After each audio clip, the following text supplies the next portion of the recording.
Really. Hi, everyone, and welcome to today's webinar. We are so excited to have you, and thank you for spending part of your afternoon with us.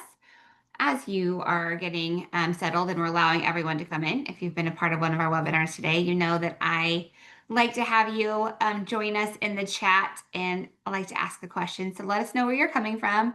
And today I have like a business related question as we've entered into Q4.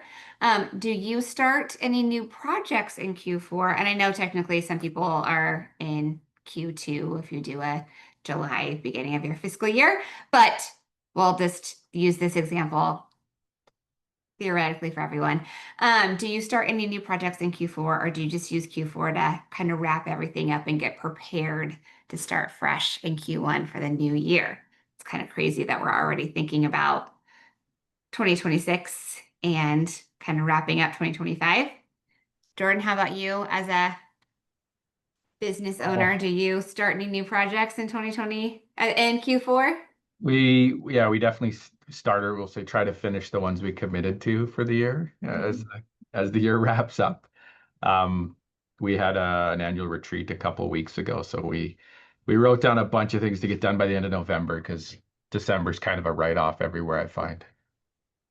Yeah. Yeah, I know that the holidays and using up, if you've got PTO or, time left towards the end of the year, it kind of gets who's in the office, who's not in the office, who's finishing things up. So just kind of feel like it's a nice time to get things kind of wrapped up and put away for the end of the year. I know on my side, we, prepare that Q4 is really used to prepare for 2026, getting events all ready to be launched and doing for those of you, we'll talk about it later, but Info Next call for proposals are out. So we'll really be, planning for Info Next, and it kind of never stops. Yeah, that call for proposals was like it felt early. I know it wasn't, but that's coming soon. And, in preparing for a lot of people to not really be kind of honed in the month of December, we allow for a little extra time because we know holidays kind of interrupt. And then, with InfoCon and all those sorts of things. So if you're just joining us, we're having a conversation in the chat to let us know where you're coming from. And if you look at Q4 as the time to kind of wrap up any projects or things that you started throughout the year, or if you start new projects in Q4. I was saying I don't know if we really start new things in Q4, but we really prepare for things to get started in Q1 of the next year.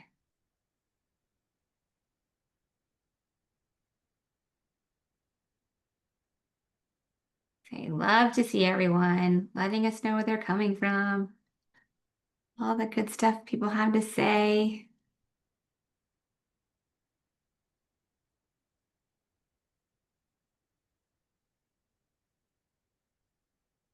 And like I said, it's hard to believe that it's the end of the year already. 2025 is coming to an end. I told you the weather update here, right? For Canada, of course, but the leaves turn quite early where I'm from. So we got all the nice colors now for the next 3 weeks, and then everything turns white. So Yeah, it is in Kansas City, still hot. We're actually kind of having a fall day today, but just for one day. It's going to go back to 80 and humid tomorrow. what's a Kansas City fall day? What's It, the we temperature? could get some crispy fall mornings, but I love like a crispy fall day, but we haven't had it yet.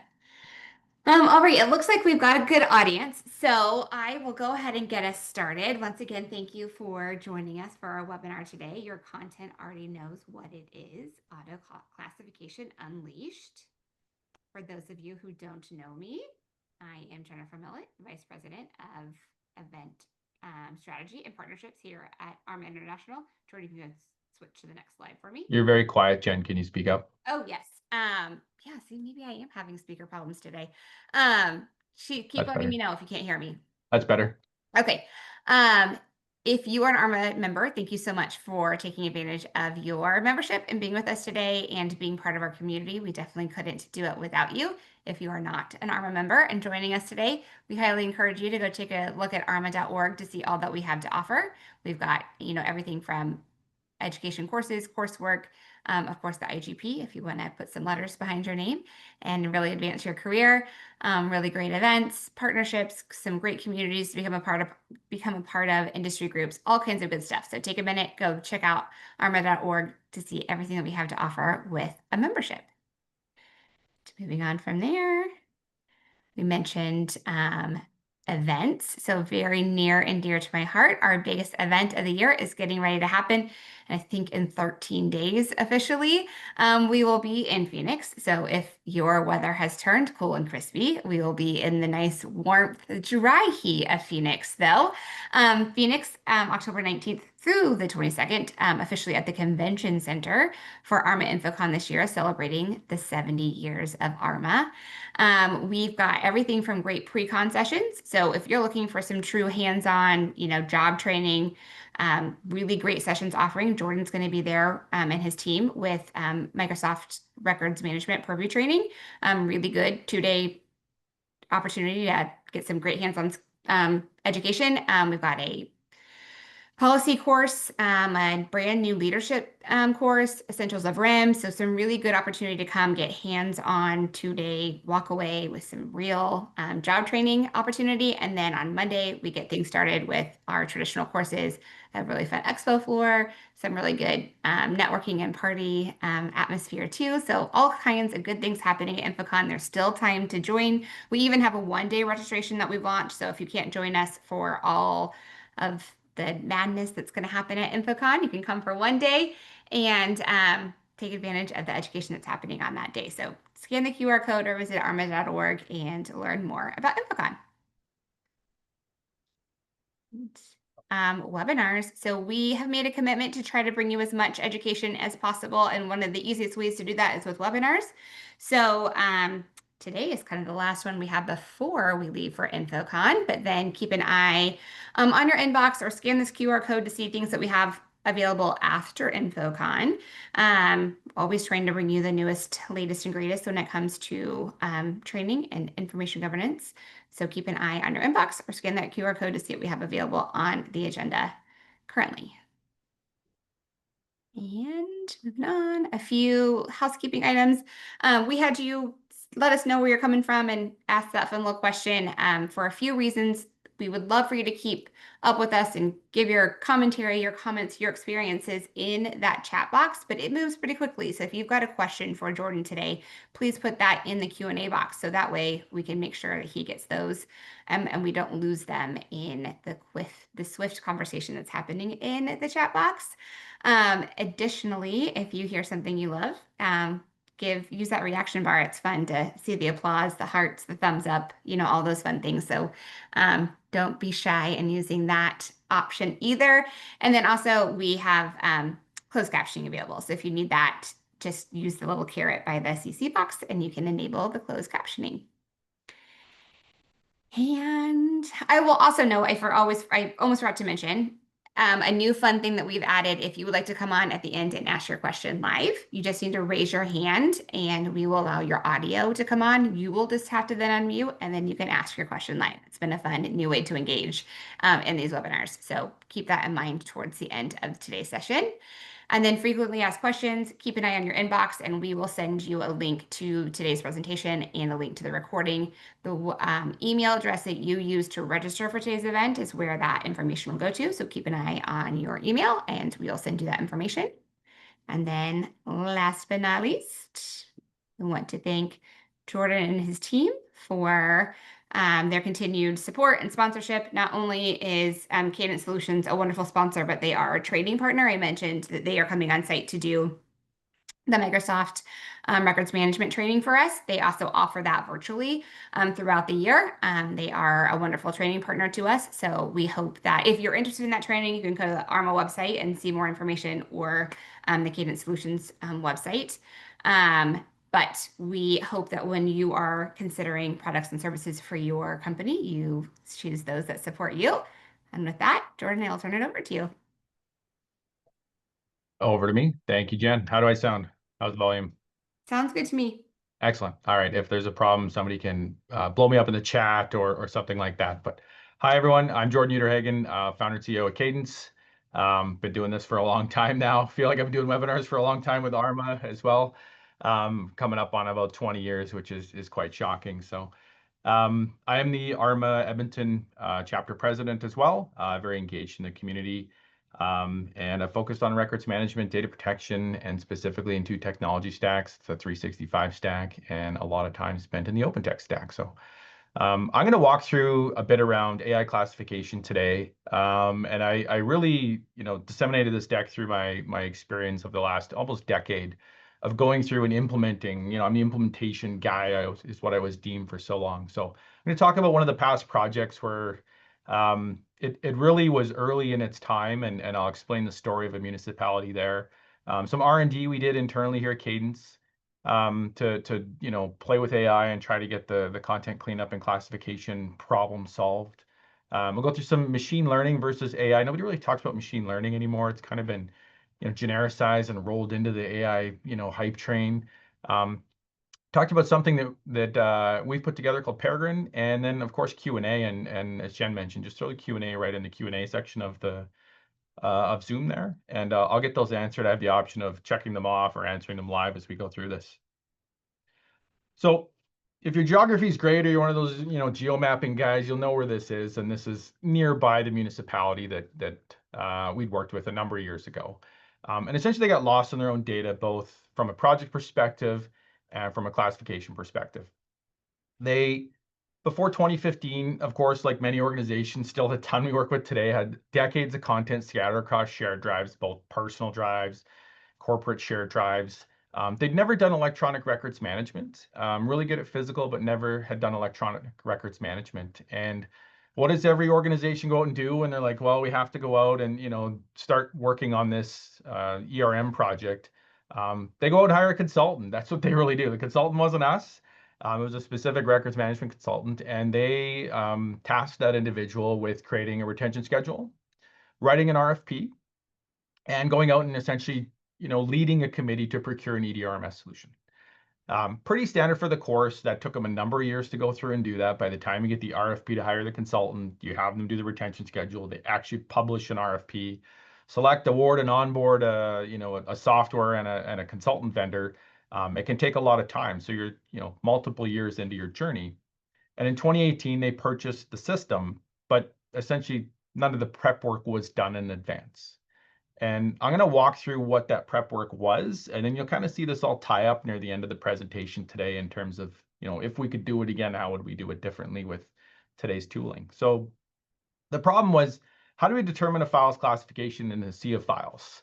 And when everything looks important, how do you know what truly is? And this stems, and I always kind of break down the technology barriers when we talk to a new client. It's like, if we took all the computers away, what would this look like? Well, it used to look like someone would walk up to the file room with a box or a folder and hand it to someone that would hand classify everything to perfection, put it away in the archive or the file room, and then we'd move on to the next step, right? And it was somebody recalled for that signed contract next year when the renewal was coming up. So the situation that they had was they had all that digitally, of course, like other organizations, millions of files scattered everywhere, pretty common. No consistent naming conventions or metadata, file shares, no metadata, even a lot of legacy doc management systems, no real extensibility on the metadata. And we'd always find in a lot of digging and discovery, you get the odd OCD user that was really good at naming conventions and putting the dashes between everything, and the dates are in the right format. And we really liked that because you could pick that up and migrate that and really understand that content and record information very quickly. But the rest of the organization didn't. The staff across the department saved docs and personal shared drives. Of course, there's overlapping versions where you see final on the end, gold copy, and duplicates all over the place. All standard stuff. And the RM program didn't exist because it was only on the physical side. The compliance obligations are starting to exist, and this is in Washington State, and they've been really ahead of the curve, much like California is now, on setting those obligations and regulations. So they'd purchased a system But without having the ability to clean up or classify everything, you couldn't really proceed efficiently. You could still proceed, but it wasn't efficient. So it led to a couple different questions. And first one was, how do we identify what's a record, a duplicate, or simply rot? Question we've had for years. How can the classification be automated without sacrificing accuracy or accountability? And when you delegate this down to departments, you sacrifice both. The department's never accountable. They say, I was told to do this. I did it. I did it to the best of my ability. I'm not knowledgeable in this space. So kind of a take it or leave it attitude. And the accuracy side of things, everybody remembers administration dash general that a lot of things would go under. That's where they ended up. They just filed into the first one they saw on the list. And then the last question was, how do we bring structure and control to all this unstructured data without hiring an army of people? And we actually walked into an organization that did try the army of people mechanism, and that didn't work well either. So that's what this organization was under. By this point, I was just getting involved with the organization, the city, and IT came up with this concept of a magic circle, and it still blows my mind. It was about 2 hours before I had to get on a plane and fly out of there. And IT got up to a whiteboard and he drew a circle. And he drew the documents on one side, the circle in the middle, and the EDRMS on the right side. And he said, magic happens here in the middle. We need this to be the classifier of everything. So I'm like, okay, well, we're not scoped to do this. We're scoped here to just implement the retention schedule in the system and migrate content, but we do need you to clean up that content before we can migrate it. So RM and the project committee got together with IT, determined that IT was going to find a solution. And as we all know, what's the solution that IT finds? They go and they buy software, right? We're going to buy software that'll fix this problem. So they went out, they did a handshake deal, it's an official deal, but they handshake with a vendor, took that on, and testing began. Now, as the EDRMS implementers, we weren't involved in the testing at the start, but we were consulted on what data should we test the system against. And we ended up saying, well, let's test it against ordinances. It's a simple data set. They're very rigid and structured for the Canadians here. That's bylaws. And it was same old every time. City logo at the top, ordinance, whatever, content underneath, very simple to classify. At least we thought it was. And the results were abysmal in a way. They were very inaccurate. And we couldn't figure out the reason behind it. So we ended up going through and meeting with the vendor. So the city met with the vendor and became immediately confused. The vendor had put, very technical folks into more of a debugging workshop than it was more of a needs assessment or anything like that. And they weren't happy. They're immediately confused, unhappy, engaged us back and allocated some of our time back to this project, the cleanup project, to assist with debugging and fill those gaps. And, IT's there trying to do their best, but they don't understand the information as well as they should. But they did understand some of the technical limitation. So this went on for a couple of different months. And really, we just deemed in the end that the technology at that time wasn't ready or capable of accomplishing this. And we'd essentially scratched the surface on ordinances, and we were looking at a couple different classification types, but the accuracy just wasn't there. So it's super frustrating, put our project at risk in terms of migrating into an EDRMS. And essentially the city, myself, and I walked away non-believers in the technology, and I'll say broadly, technology to solve that problem, not just a specific vendor's technology. And it got kind of ugly, and they requested a refund back from the vendor and said, you can't classify accurately. We've given you structured data sets of ordinances, of the same documentation. We're running it against our file shares, trying to pull back those good nuggets. So just give us our money back and we'll call it a day. So what ended up happening is they proceeded onwards. They went the traditional path of asking the department records reps to manually tag, label, decide what to keep, what not to keep. You get into kind of that bickering of, we should keep everything, leave me alone kind of attitude, or I don't think this is important. I'm just going to hit the delete button. And we're saying, please don't hit the delete button. We'd like to take a look at that content. And that led to months of effort, minimal progress, and frustration across IT, RM, and the users and the departments.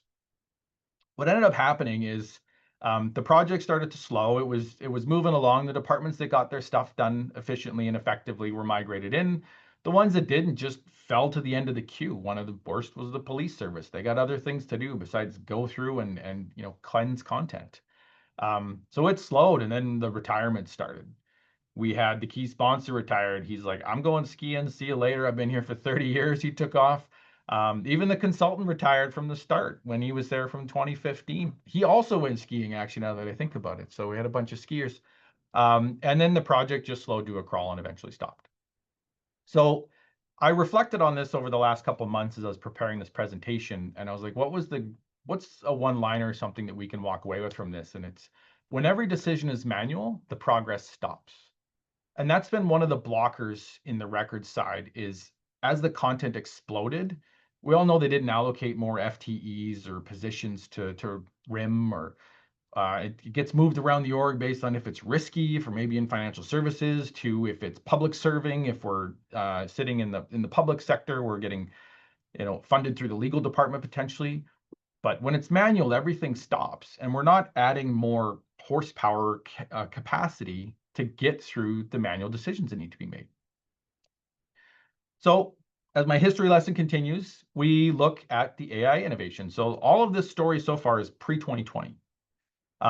So AI has arrived, but we still need the right engine to drive it. Now, I'm a bit of a skeptic when a software vendor or a mothership software manufacturing company comes and says, this will solve your problem, I guarantee it.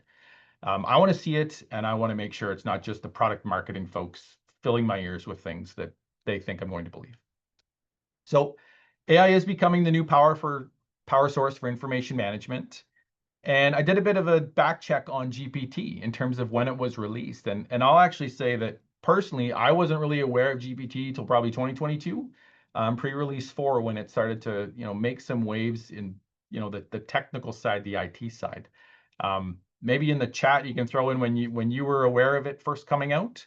But during the pandemic, not aware at all that GPT was out, at least on my radar.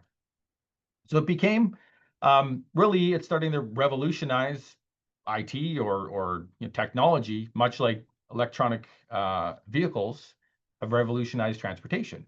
It's going to transform how we process and classify data, but it's not all built the same. There's good AI, there's bad AI, there's people that pretend it is AI when it's not. I generally find that automation just became the word AI now. Just, oh, that's AI. It's general automation that we've maybe done for 15 years, but now they're spinning it. And we talked about weather at the start, just like electronic vehicles in winter here in Canada, AI performance depends on its environment. So EVs in Canada, you get down to those really cold days, your range is less than half.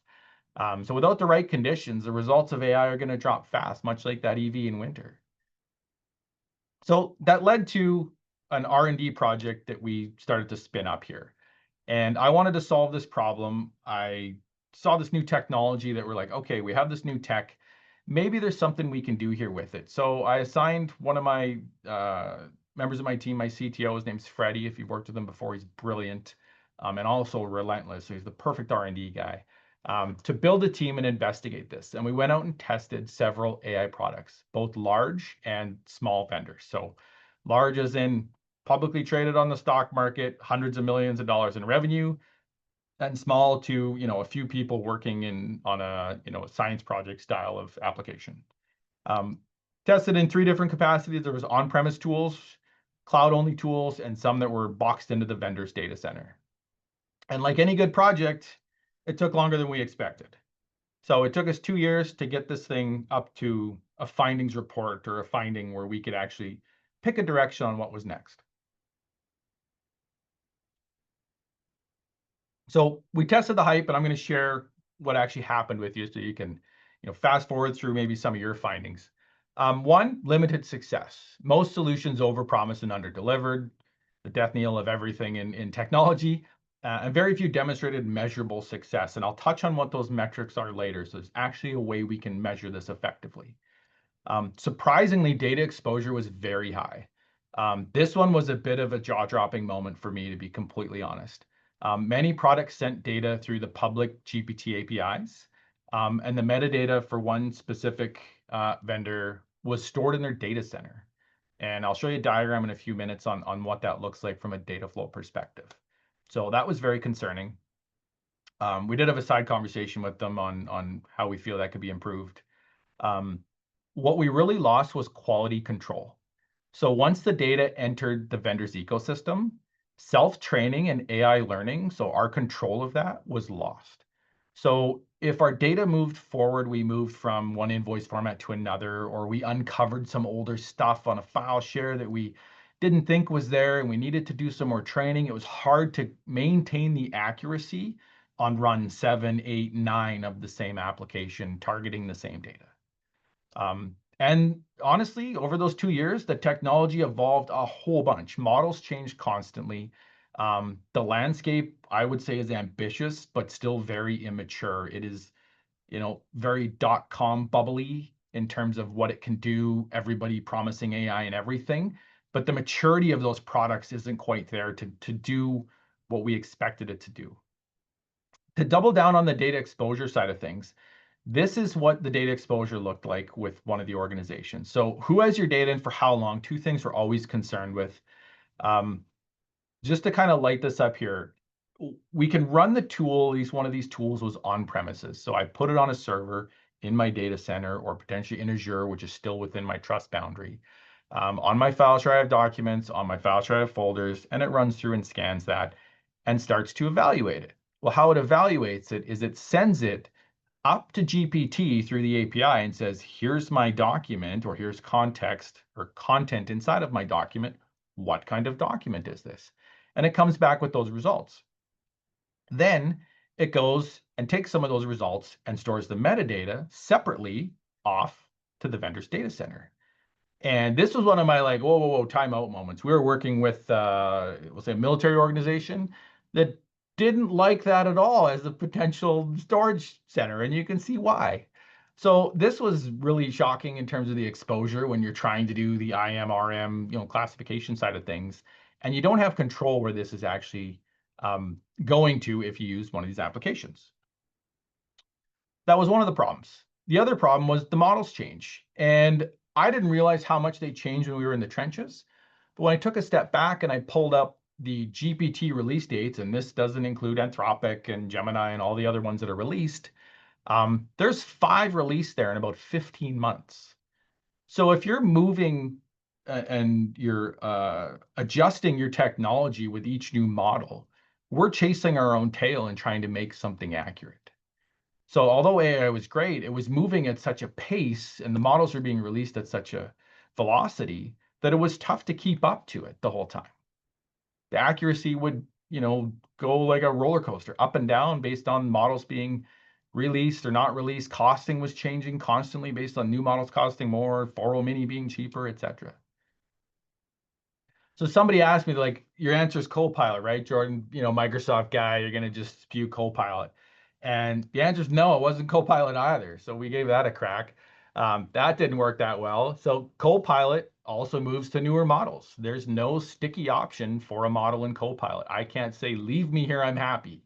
So much like now the Office updates or anything else from the cloud, it's pushed upon you, and you're kind of at the mercy of that update. And if you are a Copilot user, you'll see this in your Copilot desktop app.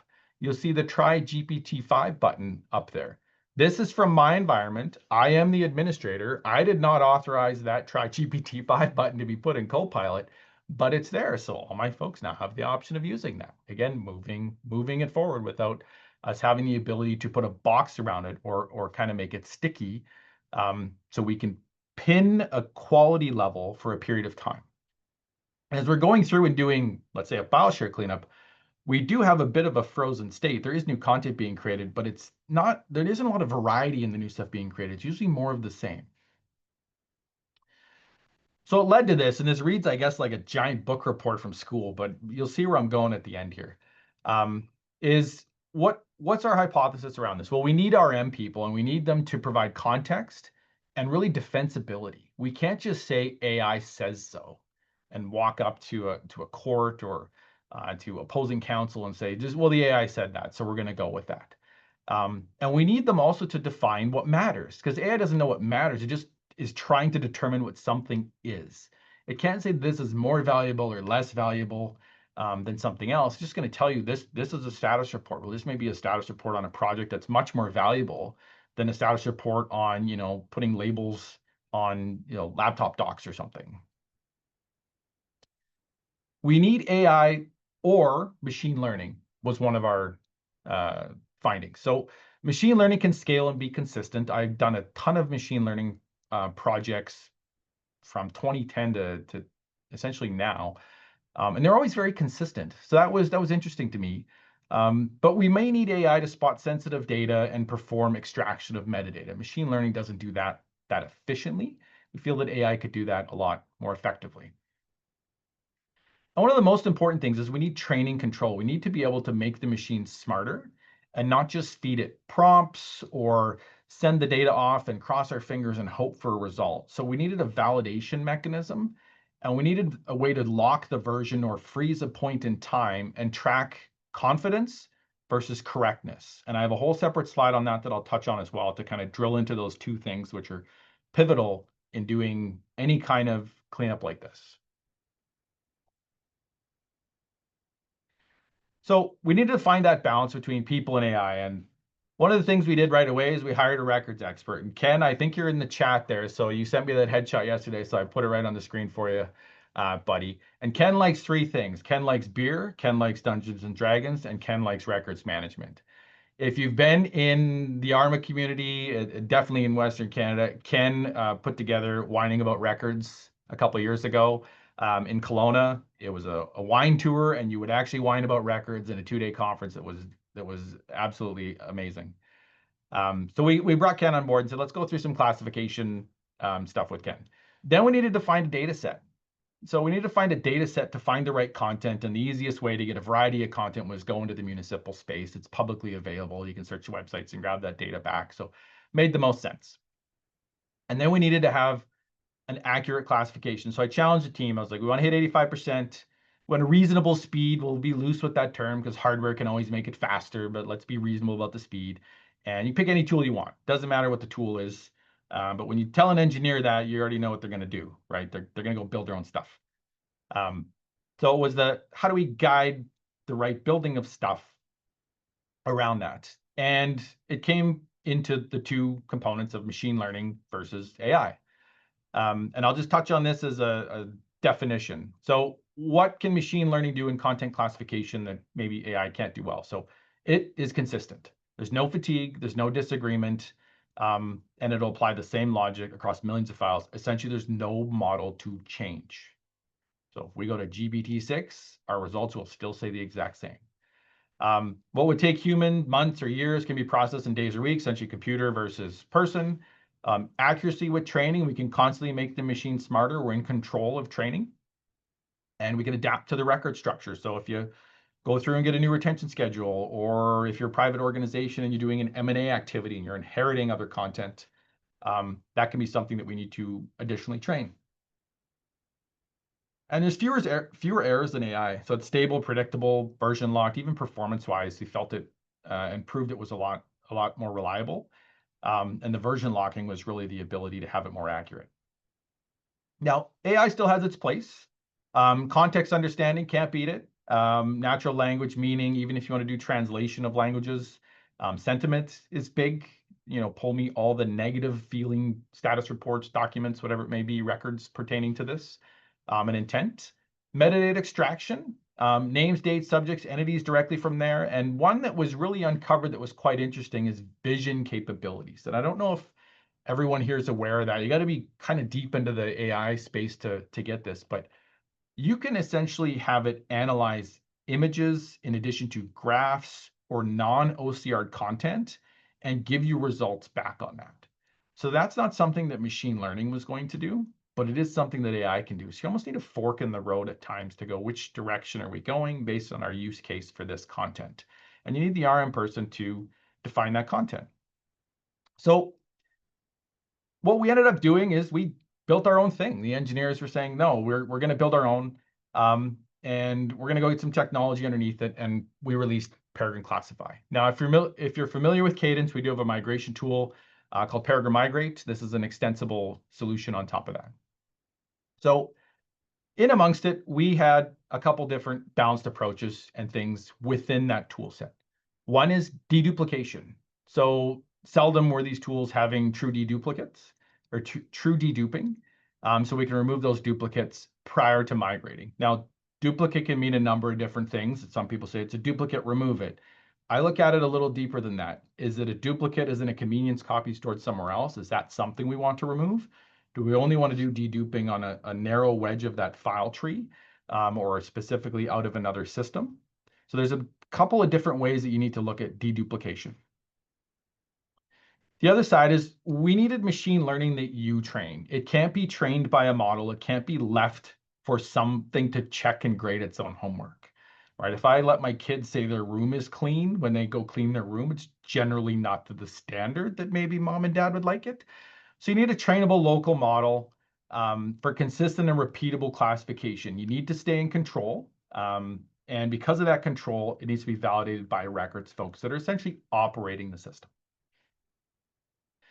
And the last piece is we do leverage AI for metadata extraction. So LLM of your choosing, it can be GPT within the tenant, it can be Anthropic. I think it can even be DeepSeek if you really want to in certain areas of Azure, to extract those key details of what you're looking to get out of the content that's running through the classification. So in terms of what the process looks like in using a tool like this, you train the machine with your content and you do it on premises. So you want to keep that housed, you want to pass those PIAs, and you want to make sure that you can get this up and enabled without having to go through an extensive security check. Then you go through and scan content on the file shares. And now we're kind of starting to gauge that accuracy of that content against what's been trained. And there's going to be surprises. You're not going to train perfectly on the first run. So we go through validation. And the key on validation, and this stemmed from one of my projects, well, one of my many projects in the accounts payable world, is there's a confidence threshold. If the confidence threshold on an invoice for capture was above blank, it was an auto pay. If it was below, it would do something else, go to manual validation. Same thought process applies to classification. Are we confident? And is there a threshold that should trigger a manual validation by someone to essentially loop all the way back to the training side of things to retrain or additionally train the model to go back and perform the scan again? So constantly feed that cookie back to the machine to reward it so it can be more and more accurate on each subsequent run. Then extraction. Is there data we're looking to extract out of the content that's been validated that is ready for the next step? That can say, I'd like to convert this to PDFAs. That can be, we have graphs and charts, and we've done some work with oil well companies that want to know pressures and things that are pulled off of the graph that used to have to be done by manually opening up the document. Let's do that through AI for extraction. And let's map that for potentially for a migration, or are we doing a case closure side of thing with maybe a contract end date that's buried in a document that we want to put on the end of the classification side of things? And then we're ready to migrate is typically the end state of this. You're doing this all for the purposes of getting it cleansed and putting it somewhere more advanced and likely more permanent, not from a records perspective, but somewhere we're going to use the system a little bit longer than the one it's coming from. So to kind of show you what that looks like in action here, I'm going to fire this up. This is just a little clip here where we're going to pick a folder location. We can actually exclude locations as well. Sometimes we get the Christmas photo areas and things that we don't quite want people to go and put through our training or put through our scanning. So we can exclude locations, and then we're going to select specific file types as well. Maybe we're only looking for specific file types. We're only running through docx's or PNGs or picture files. And we fire up the job and get it to start running. As the job runs, it's going to start chipping through file by file in that directory location and produce things like a confidence rating and produce the classification. And you'll see these ML columns light up in a few seconds here. It takes about 15 seconds or so per doc to go through. And you'll see it start to come in here, 88%, 80%, 78% in terms of the confidence ratings. And the classification, since this is public city data, is all tied to bylaws and city council reports and such. So when you see the retention schedule side pop up, that's the context behind it. So it starts to come through with the confidence rating. And what I mentioned before is if that confidence rating is below a threshold of our choosing, we can kick that over for manual validation. So that lets us have quite a bit of control in terms of making it more intelligent run after run after run. So what the result is within a few seconds, I'll just hit play again on the clip, you're going to see that it's already processed 10 documents, 14 documents actually. There's only 88 in this job. We've run jobs in the hundreds of thousands. But you start to get that instant feedback and break that intelligence into bite-sized chunks that you can actually proceed to the next step in the content, which is generally migration or potentially, hey, disposition if we're there as well. We don't have to migrate everything. We can get rid of some things along the way.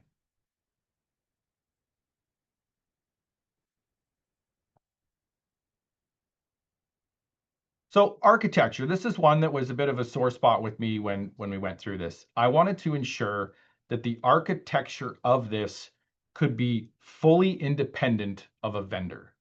Call me a skeptic, but I think you should be in complete control of your content, even if that at worst resides within the trust boundary of 365. So internally, you can have the file server, the client environment, your data's there. Internally as well, you can have Peregrine running on premises, old school VM in your data center, Azure VM if you like. And if you do want to use AI or anything like that, you can use the Azure Foundry to use AI within your tenant. So you don't have to go out to the public GPT AI, and if you don't want to use GPT, you can pick a different AI engine or AI model within Azure Foundry as well. Azure Foundry is essentially turning into this bit of a marketplace for AI consumption. Microsoft's very interested in the consumption side of it, less concerned with the technology choice. So you can house this all within there. So your security impact assessments, your privacy impact assessments shouldn't have any issues with this because it's essentially no different than any other app that is allowed inside of your tenant. So there's the principles that govern what we've done here with Peregrine. One is confidence. So how confident the system feels it is in its prediction. And that was where you saw that 90, that 88 on the documents that were being processed. We score every document and we set a threshold for retraining. So you can actually go through and say everything below this threshold, we're going to flag for retraining. The other side of it, almost more important, is correctness. So it flags the system flags it as confident, but we need to validate that that confidence rating is actually legitimate. And that's where the RM role comes in. So human validation, and we want to ensure that machine becomes more intelligent. We can actually be more confident in the machine's confidence rating if our correctness rating is very, very high. So the machine gives it a 90%. We give them a check mark. That's great. Great feedback loop. It can be smarter on the next run. Machine gives it an 80%, and we're like, it was actually incorrect. We want to go take a look at that document and see why it was ranked so high and potentially retrain or cross-train that for a different classification. And the last piece is control.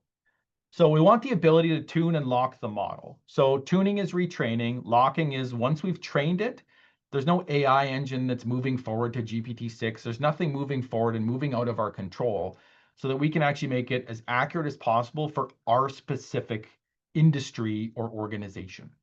So if this is accurate in municipal, great.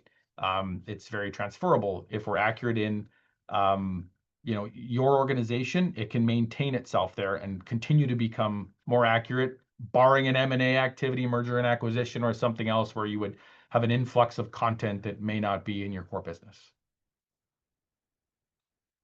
So where have we used this in the past? One of the projects we're on right now is with a large energy company. They were part of a large merger and acquisition and inherited a mess, giant mess of shared drive data. And their terminology for that was quite interesting. I'll soften it a bit, but essentially we wanted the crown jewels out of there. We didn't want to grab everything through the inheritance of all that data. We just wanted to grab the heavily regulated items. And in energy, you can imagine that's everything that's regulated by the feds or the state. So we use Peregrine to pull back specific key files, extract key information, and prep that for migration and essentially consolidation as a part of the merger and acquisition. So just to touch on, why one way and not the other. Well, the old way was people. I mentioned one organization that had approached us. They'd tried with 10 people. Some of these people were outsourced. They tried for a year and it didn't work. Manual classification process didn't work that well. It was wrong frequently. Time consuming, high operational cost, labor cost, and inconsistent results due to human error. And the beauty of a system is even if the system's wrong, it's consistently wrong. So you can fix it a lot easier than if a person's wrong and they're wrong inconsistently. I'm having a bad day, it's classified wrong. I'm having a good day, it's classified right. And then we have a system. So Peregrine, it's automated classification with minimal human oversight. You can run this thing 24/7. You can scale on multiple servers if you really want to blast through your data. Consistent and measurable accuracy once trained, and the scalability is what really makes it different. So the ask or the offer out to you folks is, if you want to try it out on a pilot at no cost, we'll train it for up to 1,000 docs in your environment. We'll scan up to 100,000 files on a file share, review results with you, participate in retraining, do a joint validation workshop, and then actually give you a findings report that you can roll up to somebody if you're looking to do something future. And that will include correctness, that will include confidence, how accurate the model was, and a readiness rating. To be frank, some orgs just aren't ready for something like this yet. But there's a lot of orgs that are, or they're stuck kind of in first gear trying to get there. So if you are interested in learning more about this, there's a QR code there. You can also email me. I'll have my contact information up in a slide or so here. And I'm open for any questions or anything at this time. Maybe we'll wake Jen up. I'm here. I'm awake, ready to ask some questions. Okay, this is the portion where if you would like to raise your hand, just do so in your user portal, and then we will allow you to unmute your computer and come on and ask a question live. But in the meantime, we do have some questions. So, does the Peregrine migration meet U.S. National Archive? I can't say this word very well. Digitization preservation requirements? Let me pull the Q&A up so I can read that one. Yeah, sorry. I'll just stop sharing to do that because it's always fun. No, I don't think we do, to be honest. I'll go take a look, but we don't have any digital preservation in there at this point for the archival side of things. I Great. love the transparency and the honesty. Yeah, I'd like to talk more about that though. So can I say the name? I guess I can. Cheryl, if you want to reach out, Yeah. I'd love to chat more about that. Yeah. And then can you share the link? So I don't I know will if, email. I know yeah, that is. I will yep, email. yep. Or if somebody in the background has it and wants to pop in the chat, that would also be great. And then is the Peregrine only ever used in on-premise environments? Have you ever had any suggestion for auto-classifying documents in SPO? So I'm going to take this question quickly and I'm just going to put it on the slide deck so everyone can see it. And then I'm going to butcher my own slide deck here. So 1 second.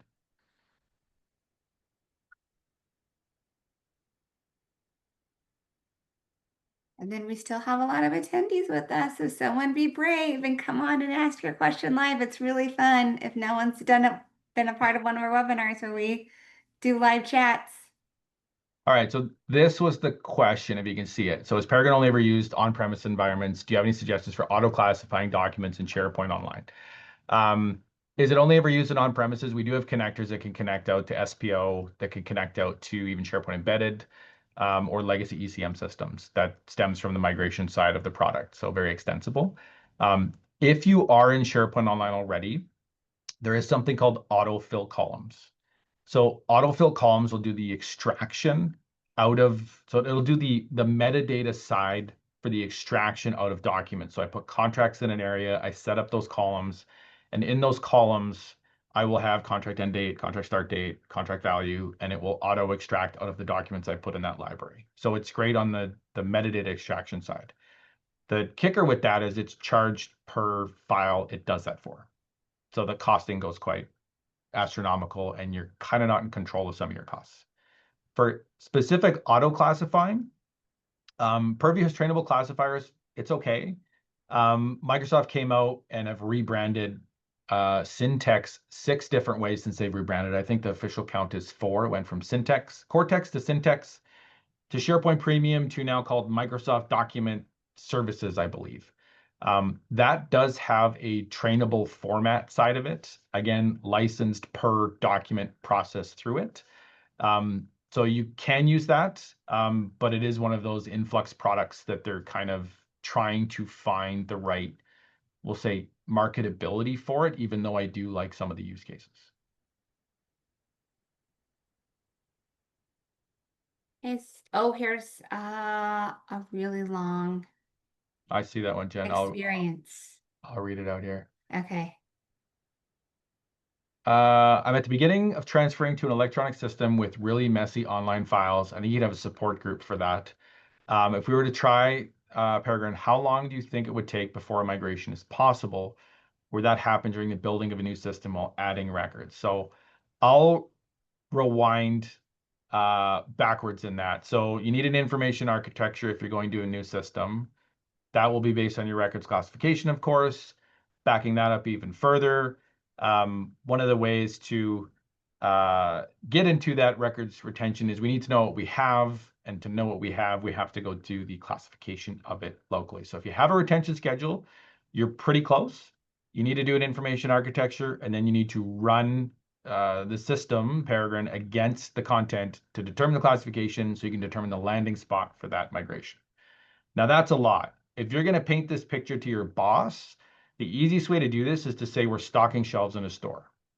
So before we can go and populate or put product on the shelf in a store, we need the aisle numbers. We need the racking on the shelves. We need the barcodes beneath every item. And then we back the truck up. And when we unload the truck, we know where it goes on the shelves. And that's the easiest analogy to paint to the boss. Well, I like that analogy. I feel like you need to make an infographic of that. If someone wants to make me that infographic, I will send them a nice bottle of wine or something. But my artistic ability is like 3 out of 10. That's That's probably on a good day. great. Okay, we've got another one. My eternal concern is that auto-classifying looks at a single document rather than a file folder as a whole. I fear that document-oriented classification ignores the story built within the file folder. How is this rectified? Well, I see who asked that question. We're going to have a conversation after this webinar, but it's very valid. Um, Oh, I feel like that could be a yeah, webinar that conversation between you and Ken. that's a valid one. If we're doing a case, I know where they're going with this. If it's a case record, so if we're doing, let's say, an insurance claim, right? There's context within the metadata on the claim folder that would be relevant to the content that resides inside of it. So I understand that. Are we as concerned, or do we scrape as low as we need to in that? Remember, our goal is, can we distinctly classify a record, usually at a location in a structure, right? We don't need to go all the way to the bottom of the tree, but we could use the story or grab most of the story by sticking up a few levels higher. I'll reach out to the troublemaker. Okay. I'm assuming he knows. All right. Any more questions? Anyone want to be brave? Come on. Ask some questions. Oh, we got one. All right. Jennifer, I'm gonna allow you to, we're gonna allow you to come on. Megan, I don't have the ability. Think you're gonna have to do it. I see some questions just in the chat, Jen, as Mhm. well, so I can answer those. Yeah, if you want to go through and grab them out.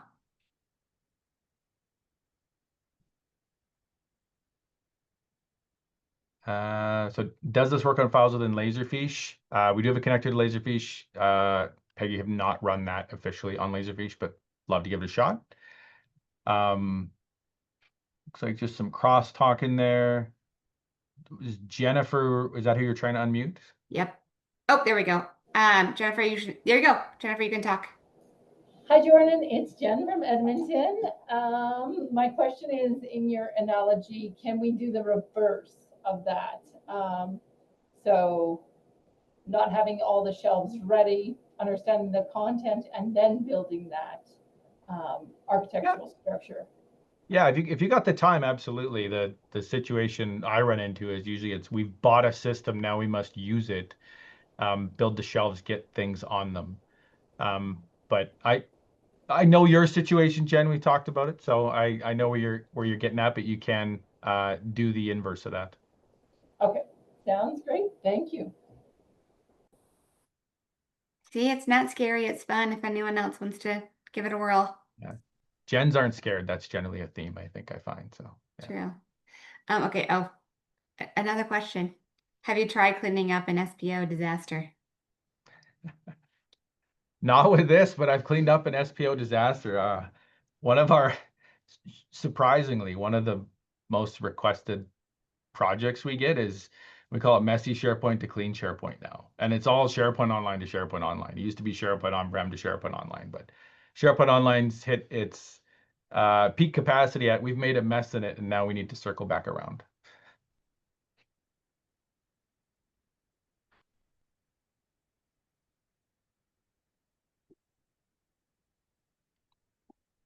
All right. Anyone else want to ask a question? Question and answer board is empty. No one else is raising their hand. I will go back to the deck for you, Jen, because I think you have one final, this one. Oh, yes. So once again, you will receive a follow-up email to the email address that you used to register for today's event with access to today's slides and a recording. So keep an eye on that. Also, keep an eye for additional information for future webinars and all things exciting coming from ARMA. Thank you so much for being part of today's session. Jordan, thanks for your time. Thank you, and hopefully we'll see a bunch of you at InfoCon. Yeah. Yeah, definitely go by. Jordan will have a booth. Go by and say hi. Yeah. I will be running around like a crazy person, but please stop and say hi to me. Yeah. And And we'll have a happy hour as well. So Jen, I might even invite you, even though you're a Chiefs fan. You might be invited to that. So now, for those of you who don't know, I'm a Chiefs fan. Jordan is a Raiders fan, and we play the first day of InfoCon, Sunday. It's gonna be a rough day. It's gonna be a trash talking day that day. It'll be fun. I don't know. The Chiefs might be coming off a 2-game losing skid. So we play Detroit next week. So I think we're at 4 on the Raiders. So yeah. Thanks, everyone. All right. Take care.